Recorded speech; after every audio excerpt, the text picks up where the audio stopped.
प्रथमं शैलपुत्री च द्वितीयं ब्रह्मचारिणी तृतीयं चंद्रघंटेति कुष्मांडेति चतुर्थकम पंचमं स्कंदमातेति षष्ठम कात्यायनीति च स्मृति महागौरीति चाष्टमम नवमं सिद्धिदात्री च नव दुर्गा प्रकीर्तिता। मां भगवती दुर्गा की कृपा सदैव आप और आपके समस्त परिवार पर बनी रहे। दोस्तों शारदीय नवरात्रि का प्रारंभ होता है पितृपक्ष के अगले दिन से, यानी कि जो सर्वपितृ अमावस्या होती है उसके अगले दिन से ही, प्रतिपदा तिथि से ही कलश की स्थापना करके शारदीय नवरात्रि का प्रारंभ हो जाता है। ये नवरात्रि आती है शरद ऋतु में, इसलिए इसे शारदीय नवरात्रि कहते हैं। एक नवरात्रि चैत्र मास में आती है, उसे कहते हैं चैत्र नवरात्रि। इसके अलावा दो गुप्त नवरात्रि भी होती है, जैसे कि आषाढ़ मास में और माघ मास में। तो सनातन धर्म में 4 नवरात्रि मानी गई है, 2 गुप्त नवरात्रि और 2 प्रकट नवरात्रि। इनमें से शारदीय नवरात्रि और चैत्र मास की नवरात्रि का बहुत अधिक महत्व माना गया है। नवरात्रि के इन 9 दिनों में मां दुर्गा के 9 स्वरूपों की आराधना की जाती है और फिर दुर्गा अष्टमी और महानवमी के दिन मां दुर्गा का स्वरूप मानकर कन्याओं की पूजा की जाती है और हवन किया जाता है और इसके बाद इस व्रत का समापन किया जाता है और फिर अगले दिन दशहरा मनाया जाता है। अब बात करें कि प्रतिपदा तिथि कब से प्रारंभ हो रही है, कब समाप्त हो रही है और नवरात्रि की प्रतिपदा तिथि का व्रत हमें कब धारण करना है। तो देखिए, वैदिक पंचांग के अनुसार आश्विन मास के शुक्ल पक्ष की प्रतिपदा तिथि प्रारंभ हो रही है 3 अक्टूबर को सुबह 12:18 पर और समाप्त हो रही है 4 अक्टूबर को सुबह 2:58 पर।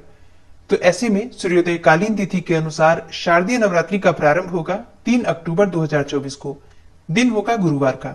तो 3 अक्टूबर 2024 को नवरात्रि का पहला व्रत रखा जाएगा। अब बात करें कि कलश स्थापना करने का शुभ मुहूर्त क्या है, तो देखिए, कलश स्थापना 3 अक्टूबर 2024 को हम करेंगे सुबह 6:15 से सुबह 7:22 तक। कलश स्थापना करने के लिए सबसे शुभ मुहूर्त है 1 घंटे 6 मिनट का, ये कुल समय आपको प्राप्त हो रहा है। इसके अलावा दोपहर में भी आप कलश की स्थापना कर सकते हैं, जैसे कि जो अभिजीत मुहूर्त होता है इसमें भी आप कलश की स्थापना कर सकते हैं अगर आप सुबह किसी कारणवश नहीं कर पाते हैं तो अभिजीत मुहूर्त का समय आपको प्राप्त हो रहा है दिन में 11:46 से दोपहर 12:33 तक। इस बीच में भी आप चाहें तो कलश की स्थापना कर सकते हैं। ये कुल समय आपको प्राप्त हो रहा है 47 मिनट का, 47 मिनट्स का। और अब जानते हैं कि इस बार नवरात्रि कितने दिन की आपको प्राप्त हो रही है, कौन से दिन आपको महानवमी मनानी है।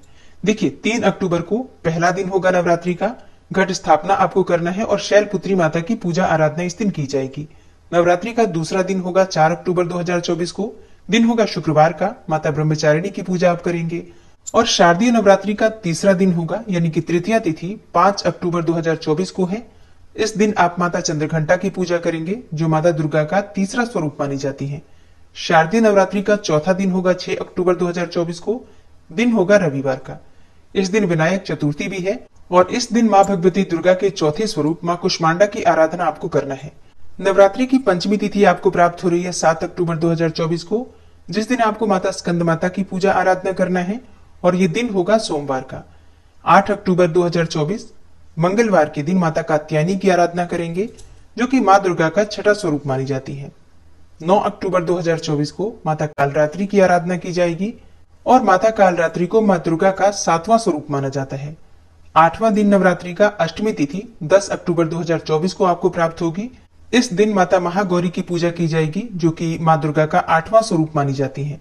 तो 10 अक्टूबर 2024 को अष्टमी तिथि है, महाअष्टमी, और 9वां दिन यानी कि 9वीं तिथि जो नवरात्रि का अंतिम दिन होता है 11 अक्टूबर 2024 को है। माता सिद्धिदात्री की आराधना की जाएगी, जो कि मां दुर्गा का 9वां स्वरूप मानी जाती है और इनकी पूजा किए बिना संपूर्ण नवरात्रि का संपूर्ण फल हमें नहीं प्राप्त होता। इसलिए नवरात्रि में प्रतिपदा तिथि से लेकर 9वीं तिथि तक विधि विधान से माता दुर्गा की आराधना की जाती है। मां दुर्गा के 9 स्वरूपों की आराधना से किसी भी प्रकार की आपकी कामना हो पूर्ण हो जाती है। कोई भी आपके जीवन में विघ्न बाधा हो, कोई भी परेशानी आपके जीवन की हो, कोई भी कष्ट हो आपका, समस्त प्रकार के कष्टों से आपको छुटकारा मिल जाता है नवरात्रि के 9 दिनों में मां दुर्गा की आराधना करने मात्र से। और अब जानते हैं कि शारदीय नवरात्रि में मां दुर्गा कौन सी सवारी से आगमन कर रही हैं।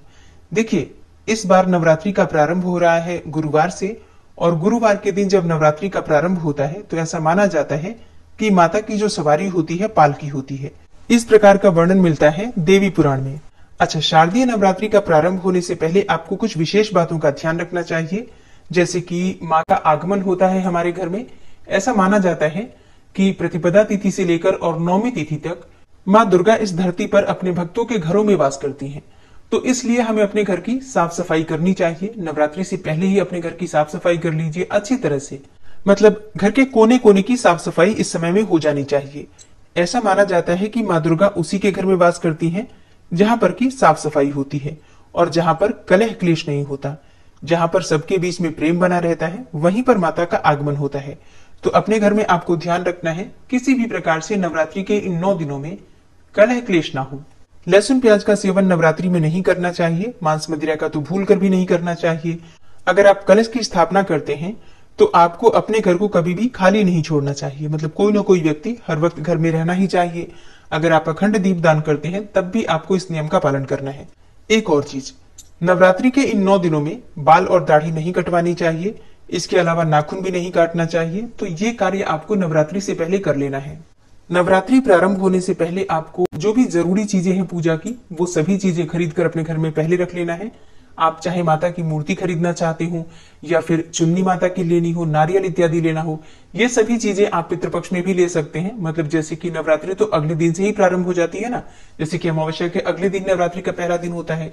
तो आप पितृपक्ष में भी माता की पूजा के निमित्त कोई भी चीज खरीद सकते हैं। ठीक है, जैसे कि जाप करने के लिए माला आपको चाहिए, या फिर आप पुस्तक लेना चाहते हैं सप्तशती की, या फिर अखंड दीपक लेना चाहते हैं, या और भी चीजें जो कि पूजा की सामग्री होती हैं, वो सभी सामग्रियां आप पितृपक्ष में खरीद सकते हैं। कोई दिक्कत नहीं है। देखिए, पूजा की कोई भी सामग्री हम खरीदारी करते हैं पितृपक्ष में तो उसका कोई दोष नहीं लगता। अपने लिए कुछ नहीं खरीदना चाहिए, और अगर खरीद भी लेते हैं तो उसे धारण नहीं करना चाहिए। ठीक है, तो इस बार नवरात्रि का प्रारंभ हो रहा है 3 अक्टूबर 2024 से। दिन होगा गुरुवार का। माता की सवारी होगी पालकी। मतलब जिस सवारी से माता का आगमन होगा वो पालकी होगी। और नवरात्रि का समापन शनिवार को हो रहा है। और शास्त्रों के अनुसार जब शनिवार को नवरात्रि का समापन होता है तो माता पैदल जाती है। ऐसे में इस नवरात्रि में आपको कुछ बातों का विशेष ध्यान रखना है। विधि विधान से माँ दुर्गा की आराधना करके दुर्गा सप्तशती का जितना हो सके पाठ करना है। अगर आप पाठ नहीं कर पाते हैं किसी भी कारणवश, तो आप प्रतिदिन का पाठ सुन भी सकते हैं। हमारे इस चैनल पर दुर्गा सप्तशती का पाठ आपको प्रतिदिन सुनाया जाता है। आप लोग जरूर सुना कीजिए। इसके अलावा नवरात्रि में आपको नवाड़ मंत्र का जप जरूर करना चाहिए। ओम ऐम ह्रीम क्लीम चामुंडाई विचे। इस मंत्र के जप से आपकी किसी भी प्रकार की कामना पूर्ण होती है। तो पूरे विधि विधान से अगर हम माँ दुर्गा की आराधना करते हैं, मंत्रों का जप करते हैं और सात्विक आचार विचार व्यवहार रखते हैं, तो किसी भी प्रकार की हमारी कामना हो माँ दुर्गा की कृपा से पूर्ण होती है। और अब जानते हैं कि साल 2024 में दशहरा कब है, विजयादशमी कब मनाई जाएगी। तो देखिए, 12 अक्टूबर 2024 को विजयादशमी अर्थात दशहरा मनाया जाएगा।